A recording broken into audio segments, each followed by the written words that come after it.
Kejaksaan Negeri Jakarta Selatan untuk keadilan dan kebenaran berdasarkan ketuhanan Yang Maha Esa. Replik penuntut umum atas pembelaan terdakwa dan penasihat hukum terdakwa Arif Rahman Arifin SIK MH. Perkara nomor PDM 128 Jakarta Selatan 10/2022. Polisi wajib patuh terhadap perintah-perintah yang sesuai dengan norma hukum, moral dan kesopanan. Atasan tertinggi seorang polisi di Republik ini adalah hukum dan rakyat sebagai pemegang kedaulatan di negeri ini berdasarkan konstitusi. Majelis Hakim yang mulia, terdakwa serta penasihat hukum terhormat dan pengunjung sidang yang kami hormati. Pertama-tama kami panjatkan puji syukur kehadirat Allah Subhanahu wa taala atas karunia taufik dan hidayahnya kepada kita semua yang hadir di ruangan persidangan ini, di mana pada hari ini majelis hakim memberikan kesempatan kepada kami selaku penuntut umum untuk menanggapi pledoi dari terdakwa Arif Rahman Arifin SIK MH beserta penasihat hukumnya. Sebelum kami membacakan replik ini, perkenankanlah kami menyampaikan rasa hormat dan ucapan terima kasih kepada majelis hakim yang menyidangkan perkara ini dengan tekun dan sungguh-sungguh dalam upaya menggali kebenaran material dari perkara ini, di mana majelis hakim telah memberikan kesempatan yang seluas-luasnya kepada penuntut umum untuk mengungkap fakta-fakta hukum yang ada. Demikian juga kami sampaikan ucapan terima kasih kepada tim penasihat hukum yang telah menunjukkan semangat, kesungguhan, ketekunan dan kegigihannya dalam usaha turut serta menegakkan hukum, mencari kebenaran dan keadilan di dalam mendampingi kliennya terdakwa Arif Rahman SIK MH hingga membuat pledoi mencapai 360 halaman beserta lampiran. Suatu kenyataan bahwa di dalam persidangan ini terjadi perbedaan persepsi dan argumentasi antara penuntut umum dengan tim penasihat hukum atau terdakwa Arif Rahman Arifin SIK MH dalam mengungkap fakta hukum. Hal tersebut kami nilai masih dalam batas-batas kewajaran sebagai manifestasi tanggung jawab masing-masing dalam menggali dan menemukan mutiara-mutiara kebenaran dan keadilan yang didambakan oleh seluruh rakyat Indonesia yang ditegakkan pada peradilan perkara ini. Kepada pengunjung sidang dan masyarakat yang kami hormati dan muliakan, tak lupa kami sampaikan penghargaan yang setinggi-tingginya dan terima kasih yang setulus-tulusnya apabila dalam replik atau tanggapan atas pledoi terdakwa Arif Rahman Arifin SIK MH dan tim penasihat hukum akan terlihat adanya perbedaan pendapat, maka hal itu merupakan kewajaran sebagai insan hukum yang menjunjung tinggi keadilan berdasarkan hati nurani. Majelis hakim yang mulia, terdakwa serta penasihat hukum terhormat dan pengunjung sidang yang kami hormati, menanggap pembukaan dalam pledoi penasihat hukum terdakwa Arif Rahman SIK MH, terdakwa Arif Rahman Arifin tidak pantas dipidanakan sebagai pihak yang melakukan suatu tindak pidana. Kami penuntut umum membuka tanggapan kami dengan pernyataan kejujuran menjadi tak terhingga nilainya ketika disampaikan sebelum adanya penekanan atas si peminta kejujuran, dan kejujuran adalah pintu pertama menuju kedamaian ketika disampaikan di awal dan bukan di akhir. Selanjutnya, menanggapi pembukaan dalam pledoi penasihat hukum terdakwa Arif Rahman Arifin, in dubio pro reo, jika ada keraguan-raguan mengenai suatu hal harus diputuskan hal-hal yang menguntungkan terdakwa. Kami penuntut umum membuka tanggapan kami dengan pernyataan in dubio pro lege fori, jika terdapat keraguan-raguan, hakim tetap patut menghukum terdakwa. Hal ini beranjak dari argumentasi Pompe bahwa pada dasarnya setiap orang dianggap bertanggung jawab secara pidana sehingga tetap dihukum kendatipun ada keraguan-raguan kecuali dapat dibuktikan sebaliknya. Memperhatikan isi nota pembelaan atas pledoi dari tim penasihat hukum terdakwa, pada pokoknya memohon kepada majelis hakim yang menyidangkan perkara ini agar 1. Menyatakan saudara terdakwa Arif Rahman Arifin tidak terbukti secara sah dan meyakinkan melakukan tindak pidana sebagaimana yang didakwakan saudara penuntut umum dalam dakwaan ke-1 primer, dakwaan ke-1 subsidiar, dakwaan kedua primer dan dakwaan kedua subsidiar. 2. melepaskan terdakwa Arif Rahman Arifin dari segala tuntutan karena persidangan akuo seharusnya menerapkan asas tunannya prinsil karena segenap tindakan terdakwa Arif Rahman Arifin telah diuji secara administratif. 3. Melepaskan terdakwa Arif Rahman Arifin dari segala tuntutan karena peradilan atas nama terdakwa Arif Rahman Arifin tidak sah, mengingat tidak adanya izin atasan yang berhak menghukum angkum saat berita acara pemeriksaan dalam perkara akuo. 4. Melepaskan terdakwa Arif Rahman Arifin dari segala tuntutan karena adanya daya paksa overma dalam diri terdakwa. 5. Melepaskan terdakwa Arif Rahman Arifin dari segala tuntutan karena tindakan yang dilakukan oleh terdakwa Arif Rahman Arifin merupakan perintah jabatan, tindakan yang dilaksanakan dengan itikat baik, sebagaimana diatur sebagai alasan penghapus pidana dalam pasal 51 ayat 2 KUHP. 6. Membebaskan terdakwa Arif Rahman Arifin dari tahanan. 7. Memulihkan nama baik dan harkat martabat terdakwa Arif Rahman Arifin. 8. Memulihkan hak-hak terdakwa Arif Rahman Arifin. 9. Membebaskan biaya perkara kepada negara. Untuk itu, bila mana majelis hakim berpendapat lain, maka kami mohon putusan yang seadil-adilnya ex aequo et bono kepada majelis hakim yang terhormat dengan mempertimbangkan hal-hal yang meringankan diri terdakwa untuk memutus sebagai berikut. 1. Terdakwa belum pernah dihukum. 2. Selama dalam proses persidangan, terdakwa bersikap sopan, jujur, dan telah kooperatif dalam mengikuti jalan proses persidangan dengan baik. 3. Terdakwa merupakan tulang punggung keluarga. 4. Terdakwa telah menyesali seluruh perbuatannya. 5. Terdakwa telah banyak berjasa kepada bangsa dan negara Indonesia. 6. Segenap proses persidangan memperoleh manfaat dan keuntungan dari adanya perbuatan terdakwa Arif Rahman Arifin karena telah membuat terang pembuktian dalam persidangan almarhum Brigadir Joshua. Majelis Hakim yang mulia, terdakwa serta penasihat hukum terhormat dan pengunjung sidang yang kami hormati, kami tegaskan kembali tanpa mengurangi rasa hormat kami terhadap terdakwa beserta penasihat hukumnya. Kami dalam tanggapan ini tidak akan lagi substansi dan materi analisis fakta dan analisis yuridis dalam tuntutan kami. Kami hanya akan menanggapi hal-hal baru ataupun mempertegas beberapa poin penting dalam materi tuntutan kami. Mengingat replik ini adalah satu bagian tak terpisahkan dengan tuntutan kami sebelumnya.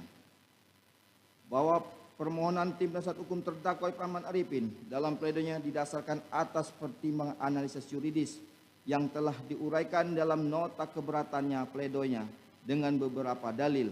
Untuk itu, kami penuntut umum akan memberikan tanggapan sebagai berikut. 1. Tanggapan terhadap bagian pledoi pribadi terdakwa Arif Rahman Arifin. Pledoi pribadi terdakwa Arif Rahman Arifin yang terdakwa ketik sendiri halaman 6 sampai 13. Dengan poin-poin yang menyatakan A.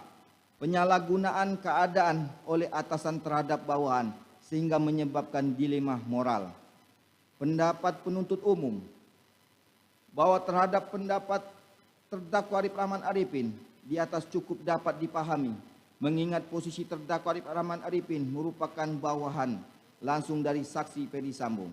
Akan tetapi terdakwa Arif Rahman Arifin yang merupakan perwira polisi berpengalaman akan asam garam di tubuh institusi Polri sehingga sudah pasti yang telah menangani berbagai macam persoalan maupun kendala dalam pelaksanaan tugas sehari-hari sehingga dapat dianggapi memiliki perjalanan yang cukup, mumpuni dan mental yang terlatih.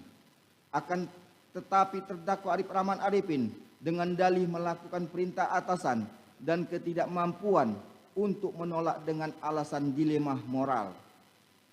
Kemudian tetap melaksanakannya meskipun menyadari bahwa tindakan tersebut bertentangan dengan undang-undang dan mengindahkan norma yang ada, maka hal tersebut bertentangan dengan Peraturan Kepolisian Negara Republik Indonesia Nomor 7 Tahun 2002 tentang Kode Etik Profesi dan Komisi Kode Etik Kepolisian Negara Republik Indonesia Pasal 6 Ayat 2. Setiap pejabat Polri yang berkedudukan sebagai bawahan wajib A. Melaksanakan perintah atasan terkait dengan pelaksanaan tugas, fungsi, dan kewenangannya dan melaporkan kepada atasannya. B. Menolak perintah atasan yang bertentangan dengan norma hukum, norma agama, dan norma kesusilaan. C. melaporkan kepada atasan pemberi perintah atas penolakan perintah yang dilakukannya untuk mendapatkan perlindungan hukum dari atasan pemberi perintah. Senyatanya dalam pasal 6 ayat 2 huruf C di atas, terdakwa Arif Rahman Arifin dapat saja menolak perintah dari saksi Ferdi Sambo dan melaporkan hal tersebut kepada atasan dari saksi Ferdi Sambo.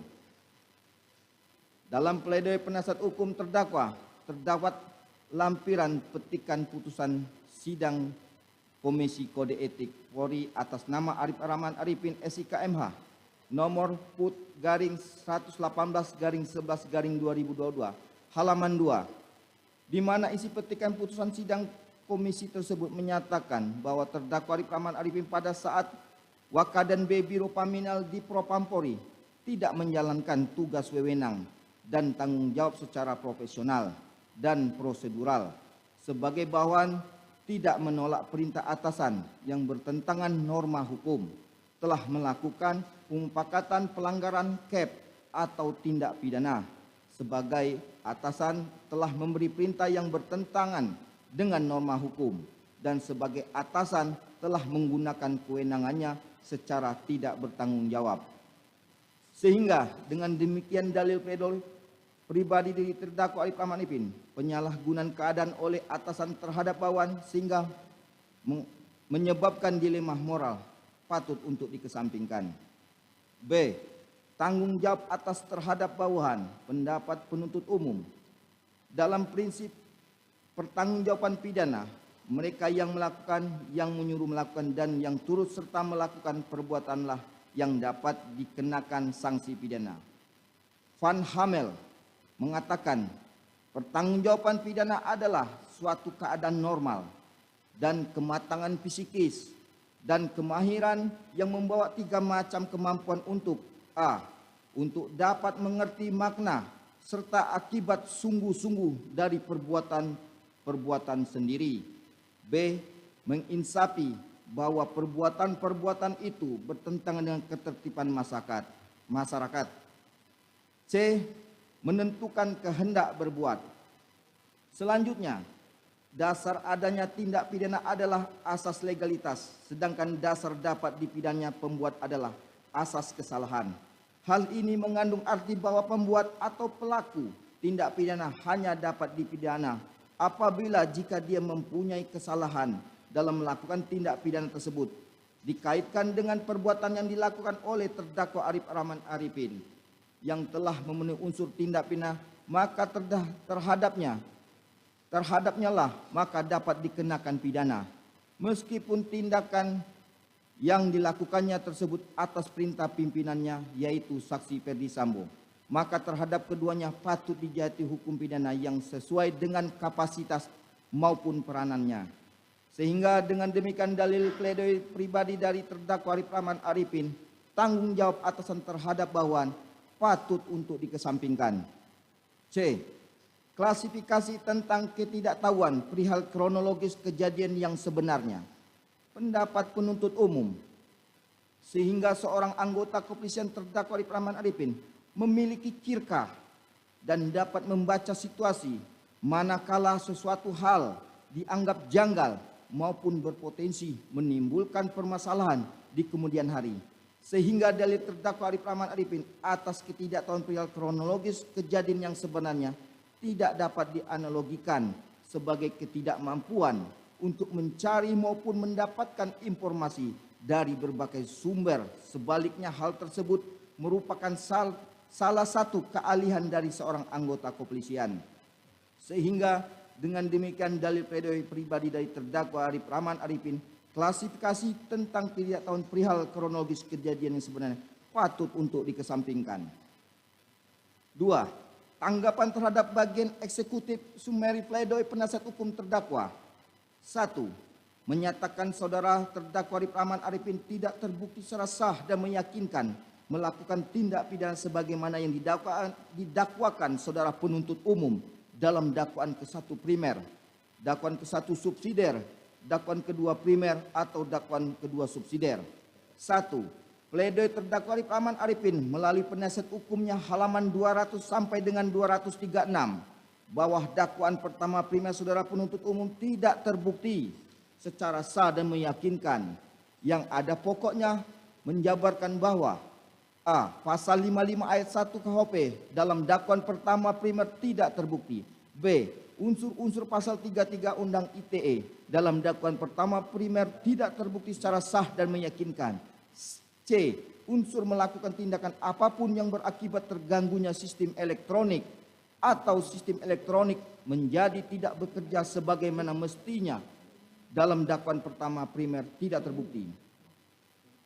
Kami penuntut umum telah membuktikan dan meyakinkan bahwa pasal-pasal yang kami dakwakan terhadap terdakwa Arif Rahman Arifin telah terbukti sepenuhnya sebagaimana tertuang di dalam surat tuntutan yang kami bacakan dan serahkan pada tanggal 27 Januari 2023. Kami mendakwa terdakwa Arif Rahman Arifin dengan dakwaan pertama primer pasal 49 junto pasal 33 Undang-Undang Nomor 19 Tahun 2016 tentang perubahan atas Undang-Undang Nomor 11 Tahun 2008 tentang informasi dan transaksi elektronik junto pasal 55 ayat 1 ke 1 KUHP dengan unsur-unsur sebagai berikut. Mereka yang melakukan, yang menyuruh melakukan, dan yang turut serta melakukan perbuatan dengan sengaja dan tanpa atau melawan hukum melakukan tindakan apapun yang berakibat terganggunya sistem elektronik dan atau mengakibatkan sistem elektronik menjadi tidak bekerja sebagai mestinya. Kami penuntut umum dalam upaya pembuktian memperhatikan fakta-fakta yang terungkap di persidangan dan juga didukung dengan alat bukti sesuai ketentuan pasal 184 KUHP. Satu alat bukti yang sah ialah A. Keterangan saksi, B. Keterangan ahli, C. Surat, D. Petunjuk, E. Keterangan terdakwa. Jelas terbukti bahwa perbuatan tersebut dilakukan oleh terdakwa secara sadar dan tidak menginsafi atas perbuatan yang salah. 2. Pledoi terdakwa Arif Rahman Arifin melalui penasihat hukumnya halaman 236 sampai dengan 272 bahwa dakwaan pertama subsidi saudara penuntut umum tidak terbukti secara sah dan meyakinkan yang pada pokoknya menjabarkan pasal 55 ayat 1 KUHP dalam dakwaan pertama, 2 unsur pasal 32 Undang-Undang ITE dalam dakwaan pertama sudah tidak terbukti secara sah dan meyakinkan. C. Unsur mengubah, menambah, mengurangi, melakukan transmisi, merusak, menghilangkan, memindahkan, membunyikan dalam dakwaan pertama sudah tidak terbukti sah dan meyakinkan.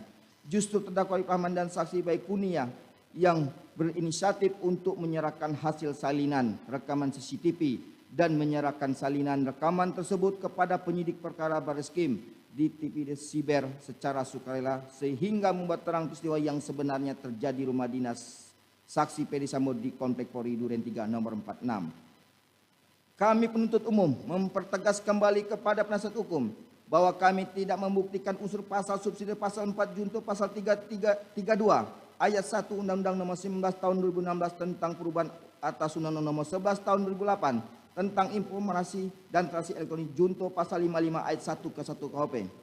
Oleh karena dakwaan pertama kami telah terbukti secara sah dan meyakinkan dan oleh karena dakwaan kami berbentuk subsidiaritas sehingga kami penuntut umum tidak perlu lagi membuktikan dakwaan subsidiar lainnya. 3. Pledoi terdakwa Arif Rahman Arifin melalui penasihat hukumnya halaman 276 sampai 298 bahwa dakwaan kedua primer saudara penuntut umum tidak terbukti secara sah dan meyakinkan yang pada pokoknya menjabarkan bahwa pasal 55 ayat 1 KUHP dalam dakwaan kedua primer tidak terbukti. Unsur-unsur pasal 233 KUHP dalam dakwaan kedua primer tidak terbukti secara sah dan meyakinkan. Kami penuntut umum mempertegas kembali kepada penasihat hukum bahwa kami tidak membuktikan unsur kedua primer pasal 233 KUHP junto pasal 55 ayat 1 KUHP. Oleh karena dakwaan pertama primer kami telah terbukti secara sah dan meyakinkan dan oleh karena dakwaan kami berbentuk subsidiaritas sehingga kami penuntut umum tidak perlu lagi membuktikan dakwaan subsidiar lainnya. 4.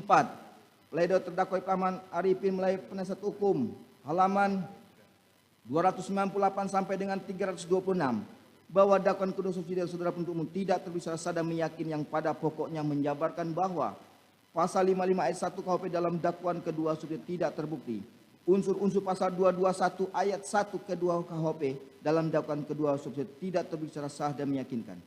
Kami penuntut umum mempertegas kembali kepada penasihat hukum bahwa kami tidak membuktikan unsur subsidiar pasal 221 ayat 1 ke 2 KUHP junto pasal 55 ayat 1 ke 1 KUHP.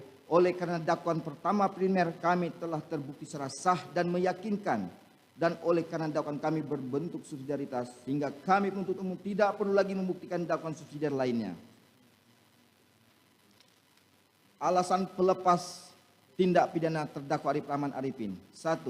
Bahwa tindakan terdakwa Arif Rahman Arifin merupakan tindakan administrasi yang harusnya diperiksa berdasarkan ketentuan peraturan Mahkamah Agung nomor 4 tahun 2015 tentang pedoman beracara dalam penilaian unsur penyalahgunaan wewenang Perma 4 2015, dan persidangan akuo seharusnya menerapkan asas unavia prinsipil karena terdakwa Arif Rahman Arifin sudah menerima hukuman administrasi. Pledoi tim penasihat hukum terdakwa Arif Rahman Arifin memiliki kandungan materi yang sama dengan eksepsi yang disampaikan oleh tim penasihat hukum pada tanggal 28 Oktober 2022. Sehingga merujuk pada tanggapan kami atas eksepsi tim penasihat hukum yang dikuatkan dengan putusan selah majelis hakim nomor 806/Pitsus/2022 PN Jakarta Selatan dalam perkara ini yang telah dibacakan pada hari Kamis tanggal 8 November 2022 yang lalu secara sah telah menolak seluruh nota keberatan eksepsi penasihat hukum terdakwa Arif Rahman Arifin, sehingga terhadap hal tersebut kami tidak menanggapinya lagi. 2. Peradilan atas nama terdakwa Arif Rahman Arifin dinyatakan tidak sah karena tindakan presiden berupa penyidikan dalam proses penuntutan perkara akuo telah dilakukan secara tidak sah, mengingat terdakwa Arif Rahman Arifin telah di BAP tanpa ada izin angkum dan pemeriksaan administrasi terhadap terdakwa melanggar hukum karena pada saat tahap administrasi terdakwa tidak pernah diperiksa oleh Riksus. Pledoi tim penasihat hukum terdakwa Arif Rahman Arifin memiliki kandungan materi yang sama dengan eksepsi yang disampaikan oleh tim penasihat hukum pada tanggal 28 Oktober 2022, sehingga merujuk pada tanggapan kami atas eksepsi tim penasihat hukum yang dikuatkan dengan putusan selah majelis hakim nomor 806/Pitsus/2022 PN Jakarta Selatan dalam perkara ini yang telah dibacakan pada hari Kamis tanggal 8 November 2022 yang lalu secara sah telah menolak seluruh nota keberatan eksepsi penasihat hukum terdakwa Arif Rahman Arifin, sehingga terhadap hal tersebut kami tidak menanggapinya lagi. 3. Bahwa saudara Arif Rahman Arifin melaksanakan setiap tindakannya berada dalam kondisi daya paksa overmal. Pendapat penuntut umum menurut John Kerr membagi daya paksa menjadi 3, yaitu pertama, daya paksa absolut. Di bawah pengertian ini seseorang tidak dapat berbuat lain. Contoh, seseorang membunuh orang lain dalam keadaan terhipnotis. Kedua, daya paksa relatif. Di sini kekuasaan yang memaksa orang tidak mutlak. Orang yang dipaksa masih ada kesempatan untuk memilih perbuatan yang mana. Contoh, kasir bank yang ditodong oleh kawanan perampok.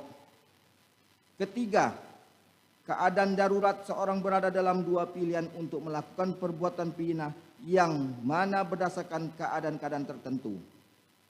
Daya paksa yang didalilkan oleh terdakwa Arif Rahman Arifin tidak terbukti karena saksi Ferdi Sambo tidak melakukan paksaan maupun ancaman secara nyata terhadap nyawa terdakwa Arif Rahman Arifin, serta terhadap dalil yang disampaikan bahwa saksi Ferdi Sambo telah melakukan tekanan psikis terhadap terdakwa Arif Rahman Arifin dikaitkan dengan pendapat Profesor Simon bahwa tidak setiap tindakan yang dapat mendatangkan perasaan takut itu menjadi dasar bagi tidak dapat dihukumnya seseorang yang mendapat paksaan untuk melakukan suatu ataupun untuk tidak melakukan sesuatu.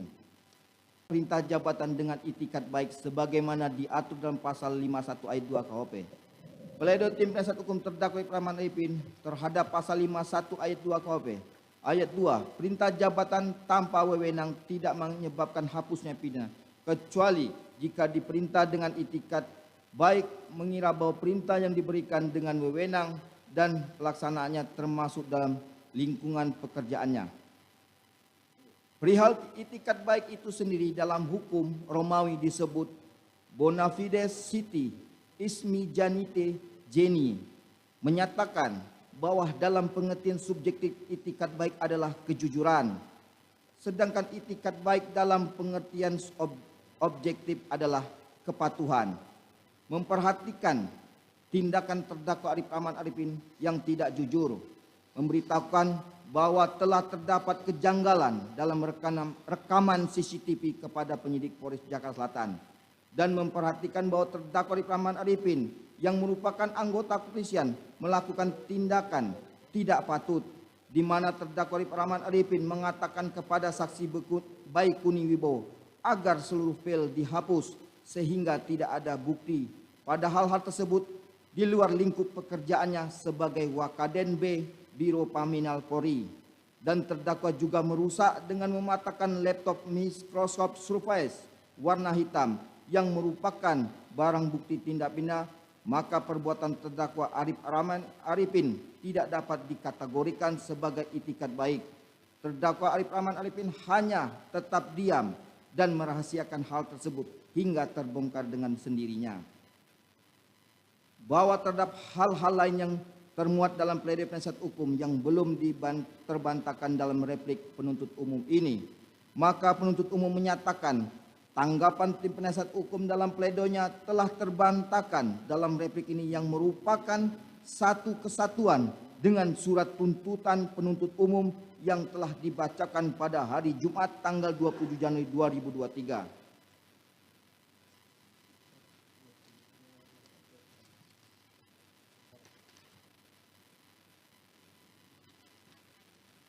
Selanjutnya, kami serahkan kepada majelis hakim yang menyidangkan perkara ini. Semoga Allah Subhanahu wa taala memberikan kekuatan batin kepada majelis hakim yang mulia dalam menjatuhkan putusan dalam perkara ini dengan seadil-adilnya. Kesimpulan, berdasarkan keseluruhan uraian tersebut di atas, kami penuntut umum dalam perkara ini berpendapat bahwa nota pembelaan pledoi terdakwa Rahman Arifin SIKMH beserta tim penasihat hukumnya haruslah dikesampingkan. Selain itu, uraian-uraian pledoi tersebut tidaklah memiliki dasar yuridis yang kuat yang dapat digunakan untuk menggugurkan tuntutan penuntut umum. Berdasarkan hal-hal tersebut di atas, penuntut umum memohon kepada majelis hakim yang memeriksa dan mengadili perkara ini untuk: 1. Menolak seluruh pledoi dari tim penasihat hukum terdakwa Arif Rahman Arifin SIKMH dan pledoi dari terdakwa Arif Rahman Arifin SIKMH. 2. Menjatuhkan putusan sebagaimana diktum tuntutan penuntut umum yang telah dibacakan pada hari Jumat tanggal 27 Januari 2023. Penutup, demikianlah replik penuntut umum atas pledoi dari tim penasihat hukum terdakwa Arif Rahman Arifin SIKMH dan pledoi terdakwa Arif Rahman Arifin SIKMH yang telah kami bacakan dalam persidangan hari ini, Senin, tanggal 6 Februari 2023. Selanjutnya, kami menyerahkan sepenuhnya kepada majelis hakim yang mulia untuk memutuskan perkara ini dengan seadil-adilnya. Penuntut umum Mahendra D. Sarjana Hukum, Magister Hukum, Jaksa Madya ditandatangani. Demikian majelis.